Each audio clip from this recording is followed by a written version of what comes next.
Yeah, sure. Yes. Today's talk is about the first 30 minutes is about the final talk of this foreign teaching internship for Warsaw University of Technology academic teachers. So he has stayed for 2 months, and this week is a final week. So and so therefore he will talk finally about the result of this thing.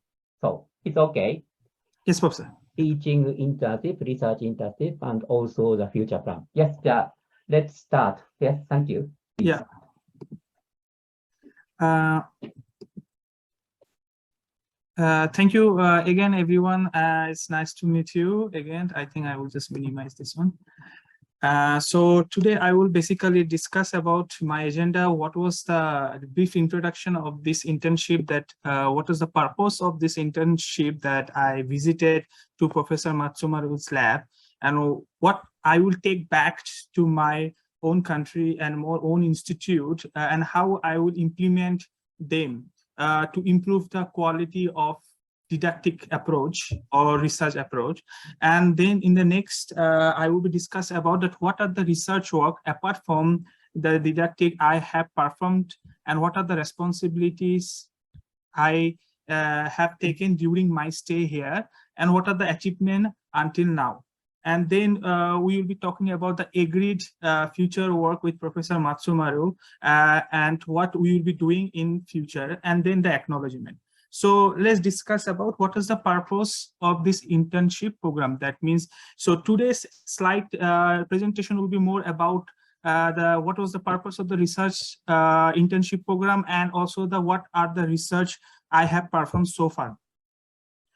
So the goal of the internship, sorry, I have some mistake here. The goal was that to increase the teaching competencies of the academic teacher. So recently, I think in the last presentation I have mentioned that recently throughout the university around the world, we are most focused on collaboration. That means collaborative activities, whether it kind of research or establish a collaborative atmosphere where students can exchange and perform their studies or research, so that to understand that, the teachers also need to understand their competencies and also understand the advantage and the significance of this internship program and the collaboration. So that's why our government initiated a new project where teachers has especially the academic teacher, the didactic teacher, which actually responsible for teaching and research, are allowed to participate this program. Of course, it is through competition. So you apply applications and they went through your proposal. And also what is the significance of this internship program, that it must have to be top 500 universities in the world. So the selection to be selected, apart from your proposal, how you gonna perform, this is what. So here I said that possible introduction and what will be the outcome of this research, that after participated in the internship program, there is a possibility that I may need to introduce a subject which could be useful for the student back in my own institute. Maybe it will also help me to understand that how to interact with students, because every knowledge is to share. So we know that every university or every host institute might have a different approach to interact with the students. Sometimes some approach can be very useful, and I can take this advantage of those approach and I can implement back in my own academic environment. What else? The academic teacher training and teaching method and student teacher interactions. So this is also very important, especially the teaching method and student teacher interaction. So that could help us by observing Professor Matsumaru's laboratory work and meetings. I can apply some new methodology that can be useful to attract the students to the topic. That means sometimes it's happened that students may not be interested on the topic. Sometimes it can happen the type of the topic that we are teaching, and also a teaching quality. That means how we need to attract the students through some examples, shows the basically the more modern work, contemporary works in the domain that can attract the students. So also another point which I would like to explain is work ethics, and also considering the cultural difference, because sometimes it's happened, every country has their own work ethics and cultural difference, but sometimes that may not work in the teacher-student interaction. So maybe other culture work ethics can be useful to attract the students, because we always attracted to something new. So this could be useful. Observing the teaching and research activities in the host institution, because this is important. When you observe, we learn something. So this is how we then generate new ideas. So that's why I said that when I observe here, I learned something from Professor Matsumoto's lab, which I will be explaining in the final slides, that how I can interact with the students, what are the approach in the laboratory environment and during interaction with the laboratory environment, how the student has to convince each other about their work. These are something new I have learned, and I think that could be very useful, which we haven't used back in our own institution, this idea. So this could be an useful approach that I can take back as a positive outcome, and I can implement that in my own institute. And what are the activities which I explained last time during our presentation, and that I have attended Professor Matsumoto's HRI human robot interaction lecture and how it is performed. Also, I have participated in the laboratory meetings and the discussion with doctoral and master students about their research topic. That means about the thesis and also the current research topic for the doctoral students.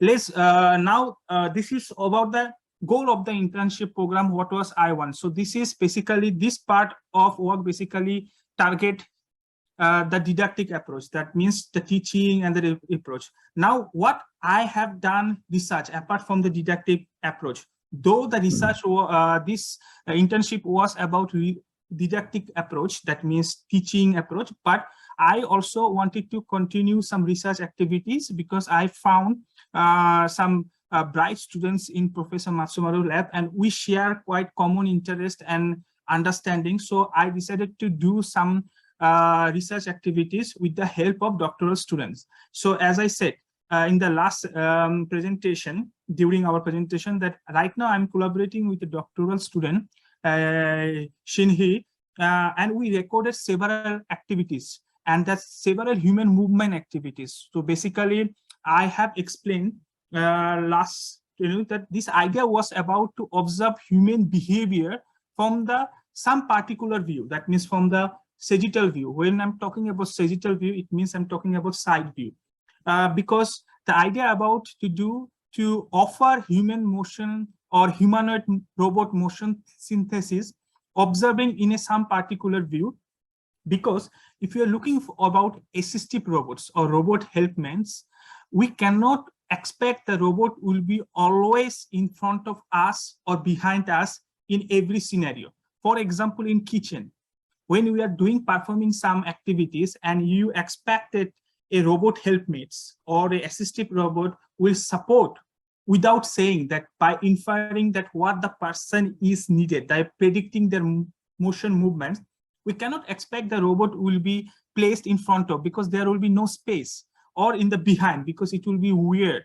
So what we need, we have to place the robot in the side so that robot can observe. So therefore, side view is very important, because in side view, you can observe the human movements. That means you can observe the most visible human movements, and that can also allow you to predict what the person movement will be and what the person is expected to do by inferring their activities. For that, you need to develop an intelligent tools and algorithm or method that can analyze the movements primitives and also infer. Infer means also identify or also predict what would be the possible based on the current.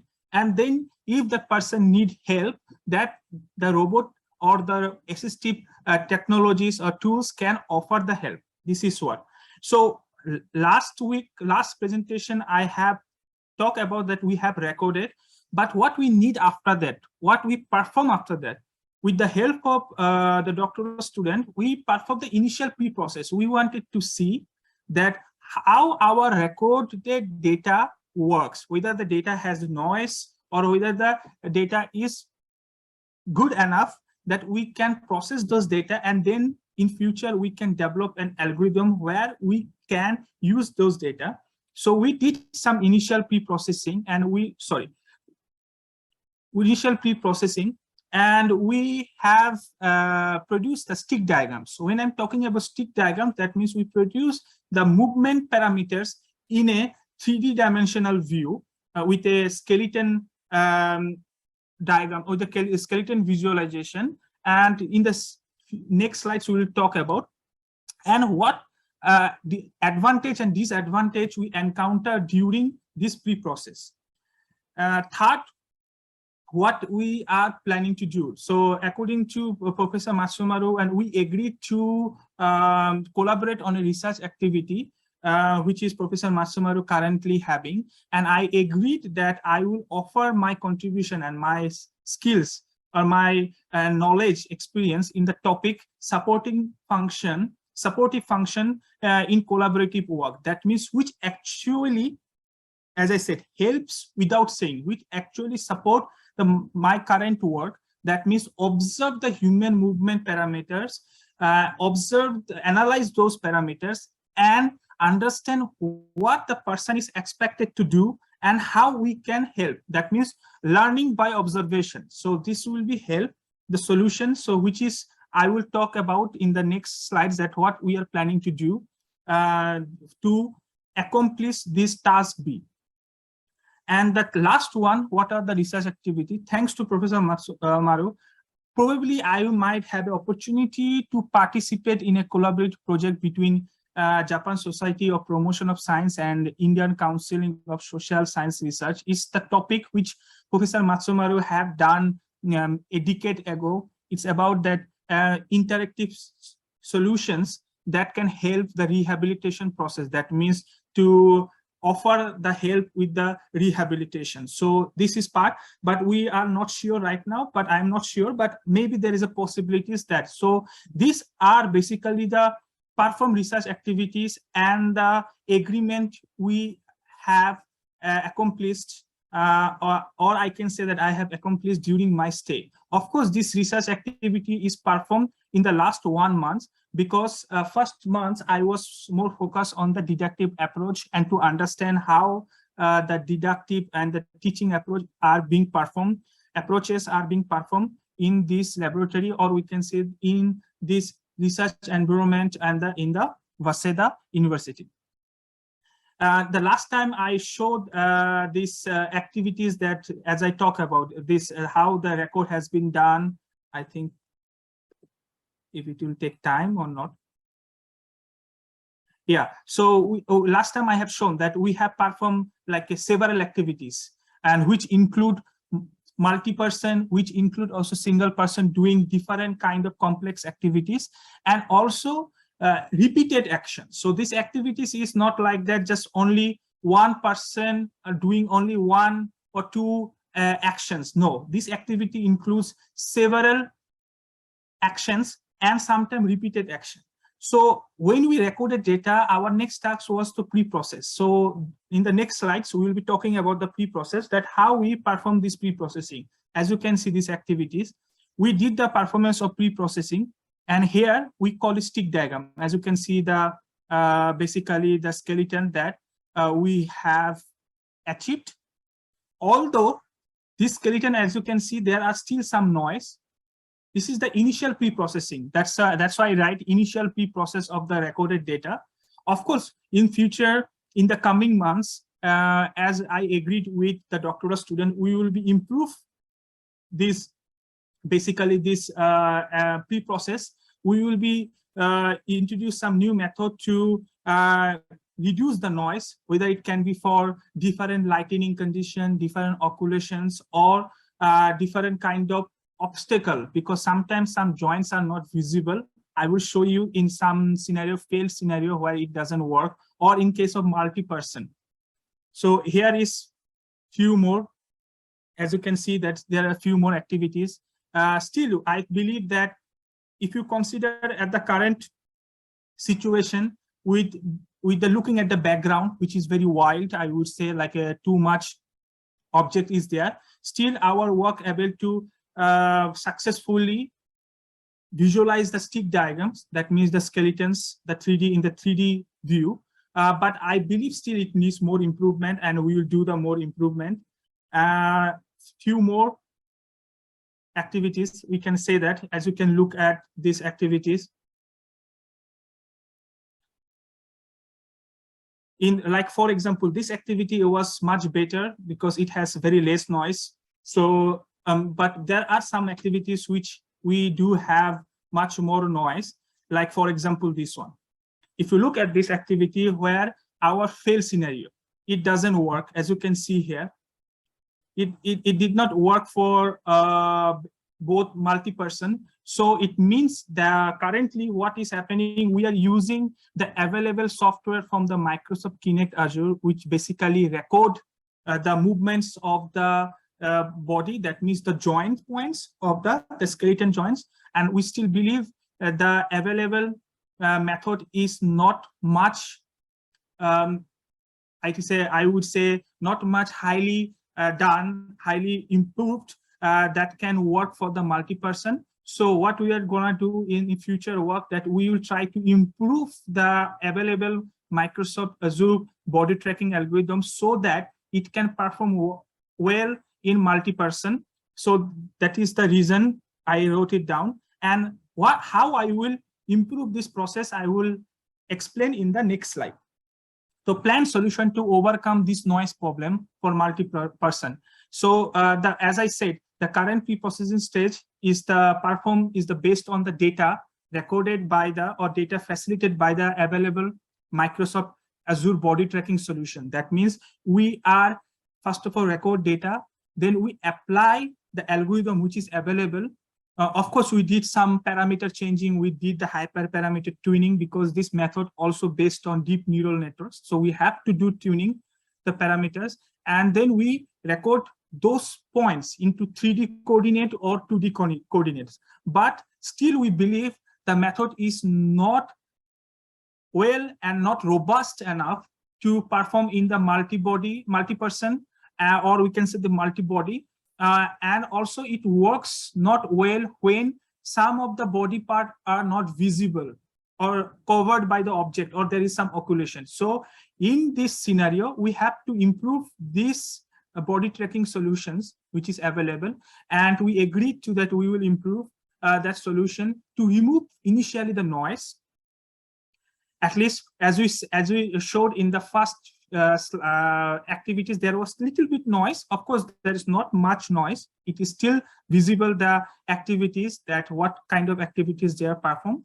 But we still believe that we can improve more, and we can use the advantage of deep neural networks or our expertise skills to do more improvement in the noise cancelling, and also more improvement in the to work over the obstacle. So another thing. So for the second part, which is not visible, and some of the joint will be missing, because when the body part is not visible, the joint are missing, or joint are displaced into some other location which is not needed. So to overcome this problem, we saw a paper they work on that how to improve in the missing joints. So they are basically focused on the confidence interval of each joints at each frames. That means what is because our solution, body tracking solution, actually offering us a confidence interval. This solution actually offering us the confidence intervals for each joints at each time frame. That means each image frame. So we know if the joints are basically moving and not detecting, the confidence interval always shows 0. Otherwise, it is the best one is shows as a 2. 0, 1, 2. 0 is the poor, 1 is the average, that means still there is noise, and 2 is the best. So in this way, we will identify which number of frames to which number of frames has noise, and also particular which joints actually demonstrate the noise. So this paper will actually give the idea that by looking at the confidence, how we can introduce an approach that can remove those noise and feel the missing joint, because sometimes it's happened that how we feel those missing joints and the joints which are displaced into different location. So in this paper, it explained that we compare previously 2 frames where the joints were very robust and how much displacements between joints was during the last few frames. And according to that, we will apply the same method with the based on interpolation, that for this frame to this frame, it will go, the force or the movement will be this displacement, because the previous frames has this much of displacement based on their robust tracking. Of course, as I said, more current improvement of the current body tracking algorithm to successfully track the multi-person scenarios, because as I said, we were not successful for the multi-person scenario. So when we improve the algorithm, because right now we are just tuning the hyperparameters to detect the movement of the body, but I think it requires much more improvement to basically overcome the problem of multi-person tracking. And to successfully do the multi-person tracking, we need to record more data. Currently, we have only recorded only 1 scenarios. I think in future, in the coming months, we will be performing more scenarios, more diverse scenarios where multi-person will be included. And we want to, then we can apply this improved algorithms to verify that our improved algorithm works well or not, and how the multiple person or multi-person data can be useful, because we say the more data, the merrier. That means the more data will help to improve the algorithm, which we will be developed in future to accomplish the task which I agreed with Professor for helping without saying.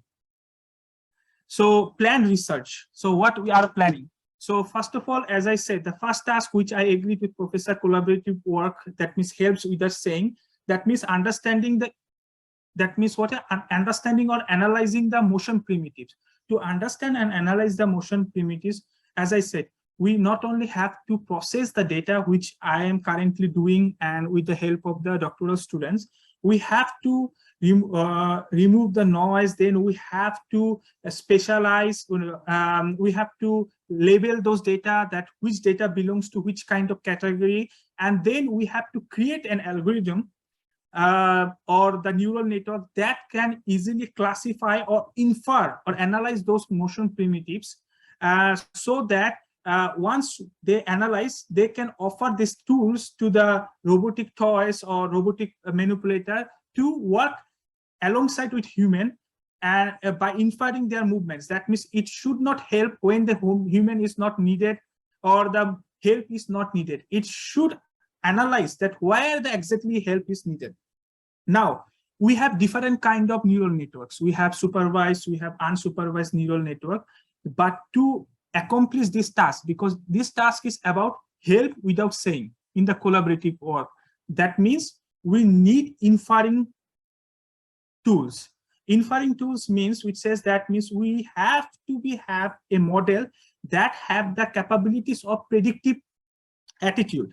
That means we must have the neural network that is expertise in probabilistic. That means we need to know the probability, that what will be the person is planning to do. And if you're aware of that, what is the person is planning to do, we know the person need help there or not. For example, if my both hands are occupied and I'm going towards the door, so definitely in that scenario, that I need the help, that someone will open the door. But if my hands are not occupied, I can go myself and open the door for me. So both actions are the same, but only the difference is that how I am performing the actions, what are the objects involved. So inferring technologies or tools is needed to understand where the help is needed. Therefore, we consider, I had a, maybe it will be, we can use more better neural networks, but at the moment, probabilistic neural network. Now the probabilistic neural network has the attitude, it's also end-to-end solutions, but it's about that instead of one outcome, it will have the n number of outcomes, that means output, with the probability values. Suppose if we have, for example, an activity will have 5 actions, that means the output will be 5, but there will be probability. For example, current at the stage, the person is doing action number 2. So there will be probability of the action number 2 might be 90%, and other action number 1, 3, 4, 5 might have a different probabilistic value. Then we will go with the threshold or with the basically a condition that if the probability is more than 80% or more than 90%, that means we consider that person is performing these actions or these movement primitives. So in this way, we will aware of that what the person is performing and where the help is needed. Of course, we also need to understand the object involved. So we will be also working on the objects, that it is the involving with the, so we can create an environment or create a platform where we will create and tools that can not only infer what the person will do, and also it will have the advantage or the tools, intelligent tools that can support the human object relations. So as I said, if I'm carrying an object, my hands are occupied, it means I have to interact with the object, so I need the help to open the door. But if my hands are free and I am not interacting with any object, it means I don't need help. I can perform my own work, own task. Of course, and to introduce this one, I have read many manuscripts and many articles. Then I identify that where we need to contribute. Most of the current work, when you talk about probabilistic neural networks and when you talk about inferring or predicting human activities or actions, most of the work, which is basically work on different neural network and the graph neural network, what they did basically, they design a graph which is predefined graph based on their algorithm, based on the data already. They know that we train, for example, 50 data, and 50 data has, for example, total 40 actions. And based on the 40 actions, the authors already develop a predefined graph. Only during testing or during real-time testing scenario, what they are doing, they are actually demonstrating the path. That means from based on the probability, it will go to this path or this path or this path. But in our case, our plan is to do is basically, sorry, I got a message. Okay, our task is to create this graph, not the predefined, but in real time. So during testing, when we will do the analyzing, when the probabilistic neural network will identify the probability. For example, if we have 50 actions, of course the output will be 50, and but in the out of 50 only it will show few actions based on the current movement. There, and out of few action, only one action might have the highest probability, and for example, rest few action might have the less probability, and maybe rest all the action might have 0 probability. So this real-time graph only shows, only identify or extend the graph automatically based on the probabilities, based on the outcome of the, like, it will not show only the path, it will create the graph. That means it will increase like the path by itself based on the outcome of the probabilities. And as I said, the final work will be offer the intelligence tools, the robot Nifty Arm manipulator, which we have, which will infer the human motions, as I said, the motion features, and facilitate the needed support. That means where it will be needed, only there it will provide the support. And another work which I said that we are planning, I may be participate, and they asked me that I could improve the computer vision based interaction for this rehabilitation process, more affordable system and access to the user. But it is not planned yet, but this is upon discussion, which I already wrote. So what I learned, so what was the outcomes of that, what I learned? So these are the, I think in the last presentation I discussed that I learned that from Professor Matsumaru lab and during the lecture and during the research, that what is the very important thing I learned, that you have to convince your work between your colleagues. This is very important things, because we know that we always work in a team, but we always help each other. But this idea is that I like this idea, convince your idea, convince your work to your colleague. Is a very rare place is doing it. We know we work together, but we don't try to convince, like, or we always ask for feedback, but we not try to convince. So I think this is a very good idea. Also, I like this idea, the external expert reviews, because generally, especially for the master thesis or bachelor thesis, what we do is basically we read a review between ourselves and we just say that, okay, your work is okay. Sometimes that can also not allow students to think creative way, because when you go for external review experts, we don't know the third party how they will view, because they haven't seen throughout the research process what as a supervisor or as a team observed during the work. So they have the idea. So what will be the third party view who haven't seen the work and how he wants to perceive his and her work. So that is a very good idea. And this rest are, I think I already talked about. What is the expected research outcome of basically this research, with basically this one, help without saying, which I am planning to do. I'm planning to, me and professor, we agreed that we're planning the short version to the of the work, which will be working analyzing the motion primitives or inferring the short version of the work. We are planning to submit Roman next year. It will be organized in Korea, South Korea, in Busan, which is very nearby. And also the full version of the work will be considered to submit in a scientific report. So these are the plan.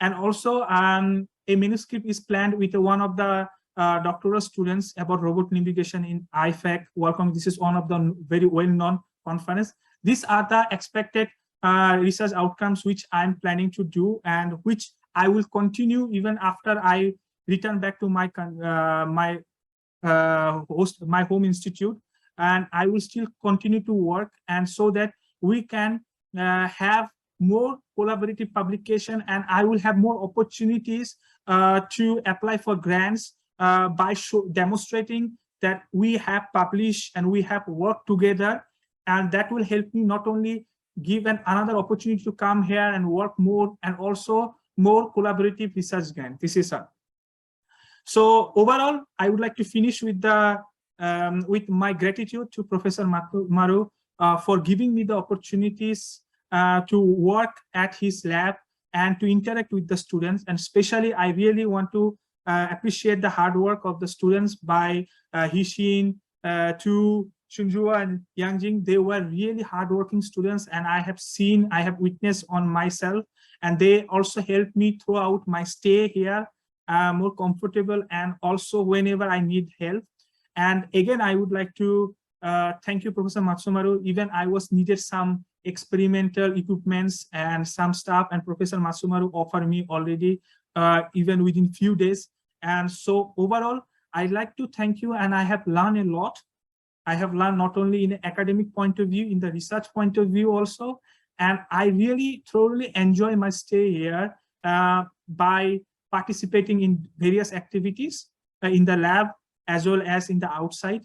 And I think this Waseda University also offered me a great opportunity to work with the team. And also, I would like to thank you, Professor Kamata, because of last time he gave me some advice, and I also went through the paper. Professor Matsumaru sent me the papers.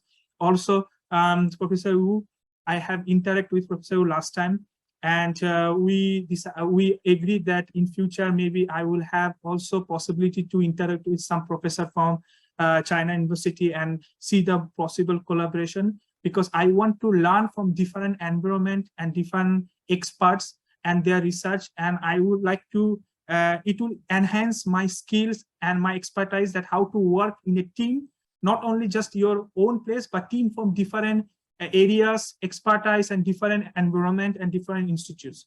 So I would like to end with a thank you for your attention, and again thank you for all of you who participated today the presentation, and also all the professors who give me lots of advice and lots of remarks. And again, thank you, Professor Matsumaru, for your time and for your commitment and for your support. Thank you very much. Thank you. Thank you for your talk. Yes. Please give